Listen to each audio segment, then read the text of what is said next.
A boat goes 30 kilometers upstream and 44 kilometers downstream in 10 hours. In 13 hours, it can go 40 kilometers upstream and 55 kilometers downstream. Determine the speed of the stream and that of the boat in still water in kilometers per hour. Question तो जाना पहचाना सा है ये. Boat and stream के सारे question इसी तरीके से रहते हैं. कोई खास फर्क है नहीं इस क्वेश्चन में और जनरल क्वेश्चन जो बोट एंड स्ट्रीम में आते हैं. कैसे अप्रोच करते हैं इस टाइप के क्वेश्चंस को हम लोग, ध्यान है ना. हम लोग मान लेते हैं स्पीड ऑफ बोट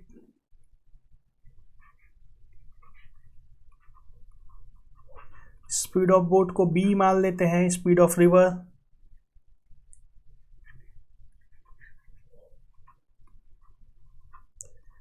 इसको मान लेते हैं r. यह दोनों ही किलोमीटर पर आवर में होते हैं. ऐसा ही कहते हैं, हमें सब जगह आवर्स और किलोमीटर्स की बात है. क्वेश्चन में कहीं भी मीटर वगैरह की कोई बात ही नहीं है.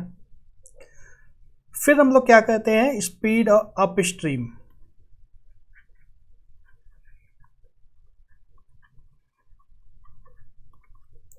बोट इधर जाने की कोशिश कर रही है, रिवर इसको वापस इधर ढकेल दे रहा है.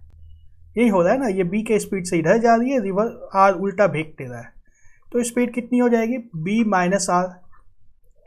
उसी तरह से स्पीड डाउन स्ट्रीम, बोट इधर जा रही है और रिवर भी इधर ही ठेल दे रहा है उसको. b बोट की स्पीड है और रिवर r के स्पीड से उसको और एक्स्ट्रा ठेल दे रहा है. तो यह b प्लस r. यह भी सब कुछ किलोमीटर पर आवर में ही आया है. यहां तक तो बहुत आसान है. स्पीड ऑफ स्ट्रीम हमने मान ली, स्पीड ऑफ रिवर हमने मान लिया.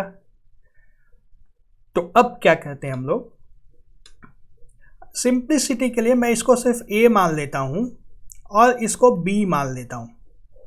मतलब हमारे पास दो और नए वेरिएबल आ गए, a is equal to b minus r. अच्छा, यहाँ b तो पहले से हो चुका है तो इसको कुछ और मानना होगा. चलो एक्स वाई मान लेते हैं दोनों को.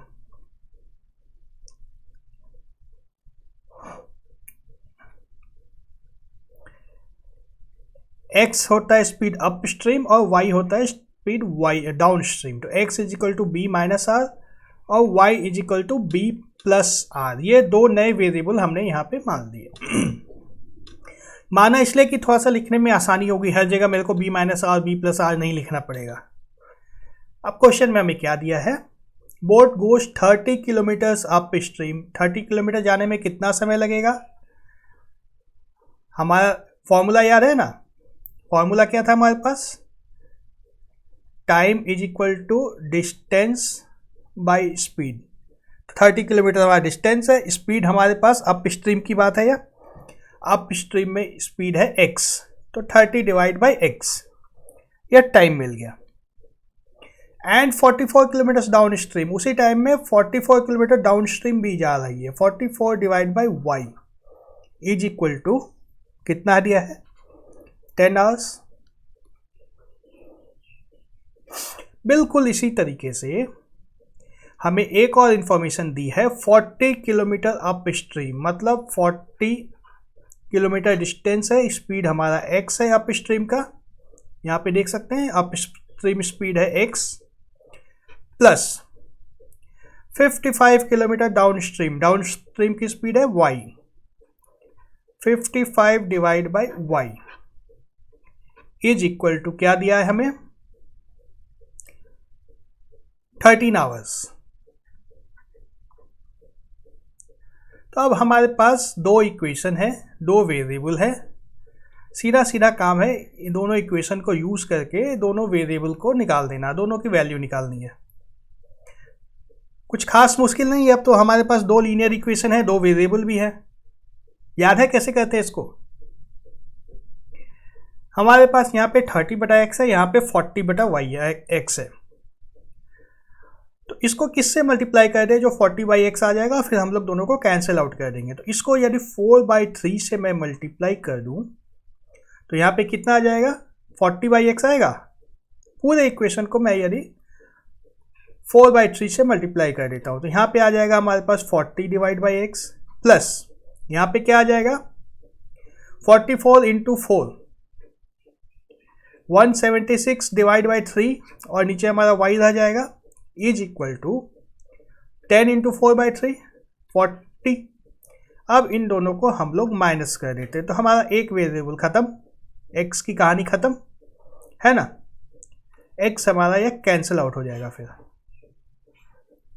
ये कैंसिल हो गया। हमारे पास क्या बच गया है, 176 divide by 3y minus 55 divide by y is equal to, ये 40/3 था, 3 कहाँ खा गया मैं, 40 डिवाइड बाई 3 माइनस 13, ये क्या आ जाएगा, एलसीएम हमारा 3y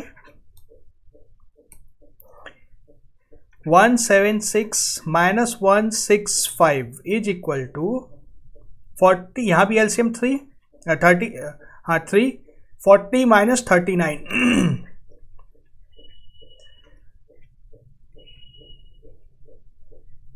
मतलब हमें क्या मिल गया, यहाँ पे कितना आ रहा है 11/3y इज इक्वल टू 1/3। यहाँ से हमें y की वैल्यू मिल जाती है, कितनी होगी 11, आ गया ना y। जब y की वैल्यू 11 आ गई तो उस वैल्यू को इस इक्वेशन में या इस इक्वेशन में किसी भी एक में डाल करके हम लोग x की वैल्यू निकाल देंगे। मतलब क्या हो जाएगा 30 divide by x plus 44 divide by 11 is equal to 10। This implies 30 divide by x is equal to 10 minus 4 6। यहाँ से हमें x इज इक्वल टू 5 मिल गया, तो हमें x की वैल्यू 5 मिल गई, y की वैल्यू 11 मिल गई। और हमें यहाँ पे दिया हुआ है x क्या था b माइनस आर, y था b प्लस आर, निकल जाएगा। अब x की वैल्यू हमारे पास b माइनस आर है, मतलब 5 is equal to b minus r और 11 is equal to b plus r. इन दोनों को जब सॉल्व कर देंगे तो हमें मिल गया 16 इज इक्वल टू 2b, यहाँ से मिल गया b इज इक्वल टू 8 आया। इसी तरीके से हमें मिल जाएगा a की वैल्यू हो जाएगी 5। तो हमसे पूछा गया था स्पीड ऑफ बोट और स्पीड ऑफ स्ट्रीम, ये दोनों हमें मिल गया। स्पीड ऑफ स्ट्रीम हमारी है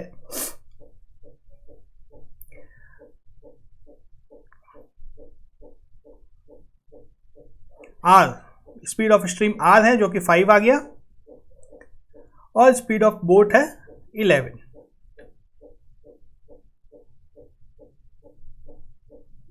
सॉरी a की वैल्यू हमारी 3 आएगी यहाँ पर, ये हमारा a का वैल्यू, r का वैल्यू 3 आएगा यहाँ पर,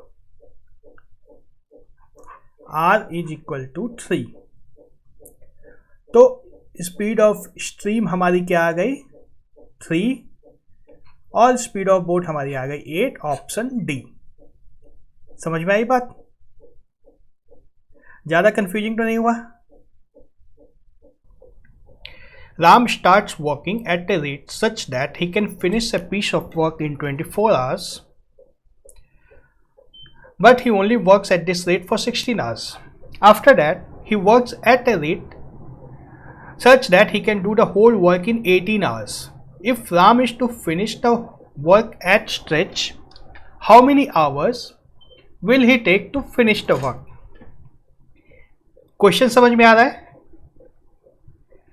राम एक काम को करना चालू करता है, कुछ इस तरह से करता है, उसकी स्पीड कुछ इस तरह की रहती है कि वह 24 घंटे में काम को पूरा कर सके, और उसी स्पीड से वह 16 घंटे तक लगातार काम करता है। 16 घंटे के बाद उसको लगता है कि शायद कुछ ठीक नहीं हो रहा है, वो अपनी स्पीड को चेंज करता है। अब ध्यान देने वाली बात है कि पहले वह 24 घंटे में पूरा करने की स्पीड से काम कर रहा था, अब वो 18 घंटे में पूरा करना चाह रहा है। मतलब वह अपनी स्पीड बढ़ा दिया है, स्पीड कम नहीं किया है, थक के धीरे नहीं किया है, जल्दी से ख़त्म करने के लिए उसने स्पीड अपनी बढ़ा दी है। तो ऑब्वियस सी बात है उसको अब 24 से कुछ कम समय लगेगा, 24 घंटे से।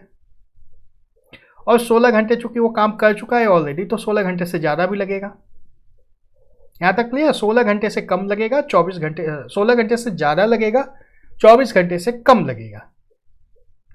तो इसी आधार पे हमारे दो ऑप्शंस तो एलिमिनेट हो गए, ऑप्शन सी और ऑप्शन बी, ये दोनों 16 घंटे से कम है, इसमें तो हो नहीं सकता है काम। अब बचा दो ऑप्शन। अगर कुछ नहीं भी समझ में आ रहा है इस क्वेश्चन में कैसे करना है, नहीं पता है, नहीं समझ में आ रहा है, कोई बात नहीं है, फिर भी तो आधे ऑप्शन तो क्लियर हो गए। गलत करने की संभावना आधी तो खत्म हो गई, आधी बची। बाकी आधे को कैसे सॉल्व करना है हम लोग सीख लेते हैं। राम पहले काम कर रहा था कि 24 घंटे में काम पूरा हो जाए, मतलब उसकी स्पीड कितनी थी? 1/24 की स्पीड थी। 24 घंटे तक यदि वो काम करता तो एक काम पूरा हो जाता उसका, लेकिन उसने 16 घंटे काम किया, 16 आवर्स तक उसने काम किया, मतलब उसकी जो स्पीड थी 1/24, उसका 16 गुना काम हो गया, मतलब 16/24 काम हो चुका है। अब इसका मतलब कितना है? 2/3, 8 गुना 2 16, 8 गुना 3 24। बहुत ही आसान है, यहाँ तक तो 2/3 काम हो चुका है। अब उसने स्पीड कर दी है 18 घंटे में पूरा करने की, है ना? तो अब उसकी स्पीड हो गई है 1/18 की, ठीक है ना? और काम उसे करना कितना है? रिमेनिंग वर्क 2/3 हो चुका है, तो 1/3 ही तो बचा है। अब 1 - 2/3 = 1/3, तो इसका 1/3 टाइम लग जाएगा हमें। 18 का 1/3 मतलब 6 घंटे समय लग जाएगा। टोटल टाइम कितना लग गया? 16 घंटे पहले किया था प्लस 6 घंटे फिर किया, बराबर 22 घंटे। 22 घंटे में उसका काम पूरा हो जाएगा, ऑप्शन डी। यदि यह दिमाग में नहीं आ रहा है कि 1/3 काम करना है, या नहीं आएगा, किसी कारण से दिमाग में स्ट्राइक नहीं कर रहा है, तो क्या कर सकते हैं हम लोग? तो बहुत ही आराम से मान लेंगे कि उसने n घंटे काम किया इस स्पीड से। आराम से मान लो कि 1/18 की स्पीड से n घंटे तक उसने काम किया। तो कितना काम किया? n/18 काम कर देगा इतनी देर में, है ना? तब यहाँ पे 2/3 काम हो चुका था और यहाँ पे n/18 काम हो गया, दोनों मिलके एक काम पूरा हुआ। मतलब 2/3 काम जो पहले हुआ था प्लस n/18 काम अभी हो गया, ये दोनों मिलकर एक हुआ। इसका मतलब क्या हुआ? n/18 = 2/3 को इधर लाएंगे, 1 - 2/3 = 1/3। ठीक है ना? यहाँ तक तो आसान है। यहाँ से n को निकाल देंगे, कितना आ जाएगा? 18/3। जो काम हमने यहाँ पे किया था 18 को 3 से डिवाइड करना, वही चीज़ यहाँ भी करनी है, 18 को 3 से डिवाइड करना, 6 आवर्स। टोटल टाइम हमारा निकल गया फिर 16 + 6, 22 घंटे में काम उसका पूरा हो गया, ऑप्शन डी।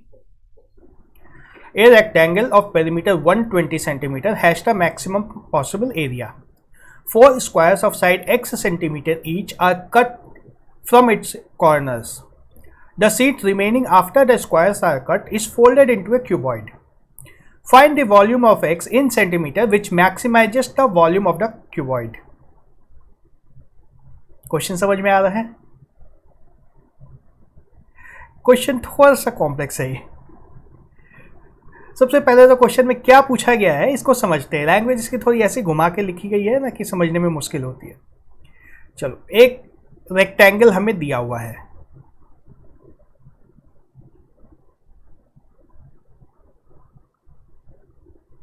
ठीक है? इसकी लंबाई चौड़ाई नहीं दी गई है, हमें दिया गया इसका पेरीमीटर सिर्फ दिया है जो कि 120 सेंटीमीटर है, ठीक है? और क्या दिया है? 4 squares of side x centimetre each are cut from the corners. मतलब x सेंटीमीटर का एक स्क्वायर एक कोने से कटा, दूसरे कोने से दूसरा स्क्वायर कटा x सेंटीमीटर का, तीसरे कोने से तीसरा स्क्वायर कटा और चौथे कोने से चौथा स्क्वायर कटा, ठीक है? तो ये सारा खत्म हो गया, इसको काट कर हटा दिया गया है। अब क्या कह रहा है क्वेश्चन कि ये सब काटने के बाद जो बच गया है उसको the remaining sheet after the squares are cut is folded into a cuboid. तो अब यह जो एरिया प्लस जैसा बचा हुआ है बीच में, इससे एक क्यूबॉइड बनाया जाता है। ये एक क्यूबॉइड का हमारा बेस हो जाएगा, है ना। इसके चारों बगल पे ये चारों साइड्स खड़े हो जाएंगे तो एक क्यूबॉइड बन जाएगा। उस क्यूबॉइड का मैक्सिमम वॉल्यूम कब होगा, मतलब x की क्या वैल्यू होगी, यह जो x यहाँ पे हमने लिया था, इस x की क्या वैल्यू होगी कि क्यूबॉइड का वॉल्यूम सबसे ज़्यादा हो। क्वेश्चन तो समझ में आया अब, ठीक है। तो अब अप्रोच कैसे करेंगे, इसको कैसे बनेगा। रेक्टेंगल का हमें सिर्फ और सिर्फ पेरीमीटर दिया है, तो हम लोग मान लेते हैं इसका लेंथ और ब्रेड्थ कुछ होगा, लेंथ और ब्रेड्थ इसका कुछ होगा, है ना। L और B मान लेता हूँ। हमें दिया हुआ है L plus B is equal to 60 centimetre, तभी तो 2 इंटू एल प्लस बी 120 होगा। और L इंटू बी को मैक्सिमम होना है, मैक्सिमम कितना हो सकता है, ये जितना भी मैक्सिमम हो सकता है उतना ही मैक्सिमम हो। तो ऐसे केसेस में आपको पता है या नहीं कि L और B जब बराबर होंगे तभी ये मैक्सिमम होगा एरिया, मतलब L is equal to B जब होगा तभी एरिया मैक्सिमम होगा इस रेक्टेंगल का। पता है तो बहुत अच्छी बात है, नहीं पता है तो इसको बस अभी समझ लेना है सिर्फ, इसको प्रूफ अभी नहीं कर पाऊंगा मैं इस क्वेश्चन में। जैसे देख लेते हैं, अगर मान लेते हैं L प्लस बी अगर हमें 10 दिया होता, तो अगर 5 और 5 हम लोग लेते तो एरिया कितना आता, 25। 6 4 लेते तो कितना आता, 24। 7 3 लेते तो कितना आता, 21। 8 2 लेते तो कितना आता, 16। तो जैसे अगर ये बराबर है तो एरिया ज़्यादा हो रहा है ना। कोई दूसरा नंबर लेके देख लेते हैं, 60 मान लें। चलो L प्लस बी यदि 60 होगा तो यदि 30 लिया जाए तो 900 हो गया। 29 इंटू 31 यदि लिया जाएगा तो कितना होगा, 29 इंटू 31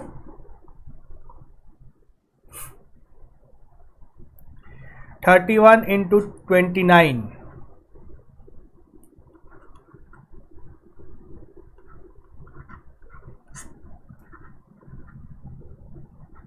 799, कम हो गया ना।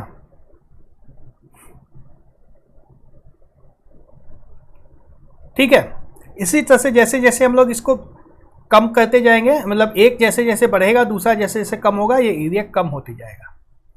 तो अगर आपको याद है कि दोनों बराबर होने चाहिए तब तो बहुत अच्छी बात है, याद नहीं है तो इसको याद रख लेना है अभी से कि अभी हम लोग को दोनों को बराबर बराबर लेना होगा। बराबर लेंगे तो क्या होगा, यह भी 30 हो गया और यह भी 30 हो गया और हमारा ये रेक्टेंगल का बन जाएगा स्क्वायर। अब ये भी दिमाग में बात आ रही है कि रेक्टेंगल लिखा था तो स्क्वायर क्यों मानेंगे।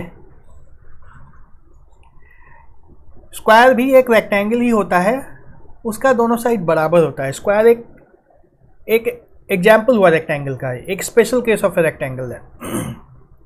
तो यहाँ पे ये रेक्टेंगल स्क्वायर बन सकता है, ठीक है। तो अब हमें ये दोनों साइड मिल गए 30 और 30। अब हमें बनाना है क्यूबॉइड।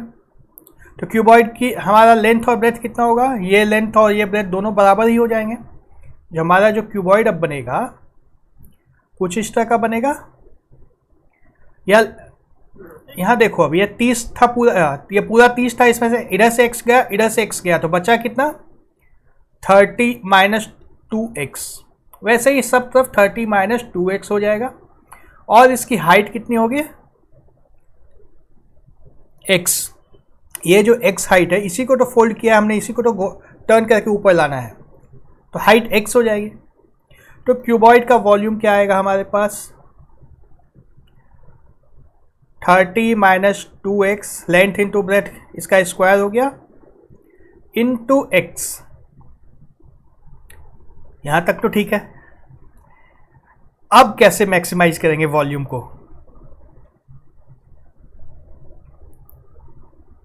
कुछ आइडियाज।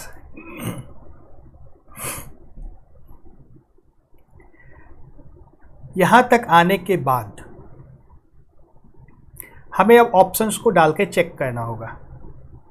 x की वैल्यू अगर 5 रखते हैं तो यहाँ पे कितना आ जाएगा, 30 माइनस 10 20 20 इंटू 20 इंटू 5, यह कितना हो जाएगा 2000। x की वैल्यू अगर 6 रखते हैं तो 18 इंटू 6 324 इंटू 6, ये 2000 से तो कम होगा ना। 14 रख देते तो 30 माइनस 2x हमारे पास 2 बच जाता, 2 इंटू 14, यह तो बहुत कम हो गया। 1 रख देते तो 1 रखते तो यहाँ 28 इंटू 1, ये 28 का स्क्वायर होता है, 900 से भी कम होता, तो यह हमारा आंसर होगा। समझ में आ रहा है? इस पर कितने सारे कॉन्सेप्ट लगे। पहला कॉन्सेप्ट था कि रेक्टेंगल का एरिया तभी मैक्सिमम होगा जब वो एक स्क्वायर होगा, बिल्कुल याद रखना है इस बात को। ये कैसे आया था हमारे पास कि जब दो नंबर का सम कुछ फिक्स हो और उसके प्रोडक्ट को मैक्सिमम करना है तो दोनों नंबर बराबर होंगे। ये अरिथमेटिक का एक कॉन्सेप्ट है कि दो नंबर का सम यदि हमारे पास फिक्स कुछ भी दिया हुआ है और उनके प्रोडक्ट को मैक्सिमम करना है तो यह तभी होगा जब वो दोनों नंबर बराबर हों। एग्जाम्पल लेके हमने देख लिया इसको। और क्या कॉन्सेप्ट लगा, जब वॉल्यूम का ये फॉर्मूला आ गया तब इसको आंसर में सब्स्टिट्यूट किया, ऑप्शन सारे सब्स्टिट्यूट करके हमने आंसर निकाल लिया, ऑप्शन ए। समझ में आया? The average salary of all the 60 employees in an office is 12,000 per month. If the number of executives is twice the number of non-executive employees, then the average salary of all non-executive employees is. Question समझ में आ रहा है? एक office में 60 employees हैं, 60 employees, और सबकी average salary हमें दी हुई है 12,000 रुपये। ठीक है। Number of executive is twice the number of non executive, मतलब दोनों का नंबर निकल सकता है ना, एग्जीक्यूटिव हैं और नॉन एग्जीक्यूटिव हैं, इनका रेशियो दिया है हमें, ये 2 गुना है नॉन एग्जीक्यूटिव से, 2:1 का रेशियो है।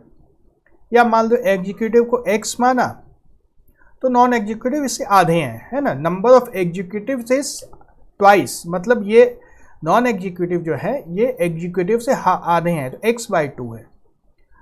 और टोटल हमें दिया हुआ है 60 एम्प्लॉयज़, यहाँ पे दिया हुआ है ना। तो हमें क्या मिला, x + x/2 = 60, this implies 3x/2 = 60, this implies x = 40। तो हमें एग्जीक्यूटिव 40 मिल गया, नॉन एग्जीक्यूटिव 20 मिल गया। यहाँ तक तो क्लियर है, इसमें कोई दिक्कत नहीं है। अब ये सब मिटा देता हूँ मैं। हमारे पास एग्जीक्यूटिव एम्प्लॉयज़ 40 है, नॉन एग्जीक्यूटिव 20 है। ये सब चीज़ एक्चुअली कैलकुलेट नहीं करना था, यहाँ डायरेक्ट लिखना था। ये टोटल 60 है, 60 का 1/3 होगा नॉन एग्जीक्यूटिव, है ना। नॉन एग्जीक्यूटिव को 1/3 होना चाहिए, 60 का 1/3 20, एग्जीक्यूटिव उसका 2 गुना 40। खैर ठीक है। अब एवरेज सैलरी की बात आई। इसकी एवरेज सैलरी को अगर ए मान लेते हैं और इसकी एवरेज सैलरी को हमें बी मानना होगा, क्योंकि दोनों के बीच में कोई रिलेशन नहीं दिया हुआ है। एग्जीक्यूटिव की एवरेज सैलरी जो है और नॉन एग्जीक्यूटिव की जो एवरेज सैलरी है, दोनों के बीच में कोई रिलेशन नहीं दिया हुआ है, तो दोनों को अलग अलग वेरिएबल मानना होगा, दोनों को एक से बिल्कुल लिंक नहीं कर सकते। ठीक है। तो टोटल सैलरी हमारी कितनी हो जाएगी, एग्जीक्यूटिव की कितनी हो जाएगी, 40 × ए, नॉन एग्जीक्यूटिव की 20 × ए, और इन सब का सम जो होगा वो टोटल की एवरेज सैलरी से मिलना चाहिए ना। 12,000 सभी की एवरेज सैलरी है, मतलब 12,000 × 60, यह टोटल सैलरी है सारे एम्प्लॉयज़ की मिला करके। तो अब हमारा ये इक्वेशन क्या बन गया है, 40A + 20B, ओ सॉरी ये A नहीं B है, 20B = 72 के ऊपर 4 जीरो है। चलो चाहो तो जीरो काट सकते हो, फिर हमारे पास बच गया 4a plus 2b is equal to 72,000। ठीक है ना, इसको 2 से और कैंसिल कर सकता हूँ मैं, खैर उसकी कोई ज़रूरत नहीं है अभी। यह हमारे पास जो इक्वेशन बना है, अब सिर्फ एक इक्वेशन है, इसके अलावा कोई जानकारी नहीं है। कैंट बी डिटरमिन्ड मारने का मन कर रहा है। ए की वैल्यू अगर कुछ मान लेते हैं हम लोग तो उससे बी की वैल्यू मिल जाएगी। ए की वैल्यू कुछ भी मानेंगे उसके करस्पॉन्डिंग बी की वैल्यू एक मिल जाएगी हमें। यदि ए की वैल्यू जैसे मैंने 10,000 मान लिया, ए की वैल्यू 10,000 माना तो इधर 40,000 plus 2b is equal to 72,000। आराम से बी की वैल्यू यहाँ पे निकल जाएगी, कितनी मिलेगी? 16,000। उसी तरह से अगर ए की वैल्यू अगर मैं 10,000 नहीं 15,000 मान लेता हूँ तो हमारे पास दूसरा इक्वेशन बनेगा 60,000 plus 2b is equal to 72,000। फिर से बी की कुछ दूसरी वैल्यू निकल जाएगी हमारे पास। तो बी की वैल्यू बदलते जाएगी, जैसे जैसे हम ए की वैल्यू चेंज करते जाएंगे बी की वैल्यू चेंज होते जाएगी। तो हम लोग डिटरमाइन नहीं कर सकते हैं एग्जैक्टली, इसको पता नहीं लगाया जा सकता, ये कैनॉट बी डिटरमाइंड है। बात समझ में आ रही है? यहाँ जब भी कैनॉट बी डिटरमाइन मारना है बहुत ज़्यादा कॉन्फिडेंट होना पड़ेगा। हाँ, कॉन्फिडेंट हो बिल्कुल नहीं निकाल सकते हैं। यहाँ पे हमारा एक इक्वेशन बना है, 2 वेरिएबल हुआ है, अब हम कॉन्फिडेंट है कि इससे आगे कुछ नहीं किया जा सकता है। क्वेश्चन में इसके अलावा कुछ भी नहीं दिया है, तो यहाँ पे स्टॉप करना है, ये आंसर अब नहीं निकल सकता है।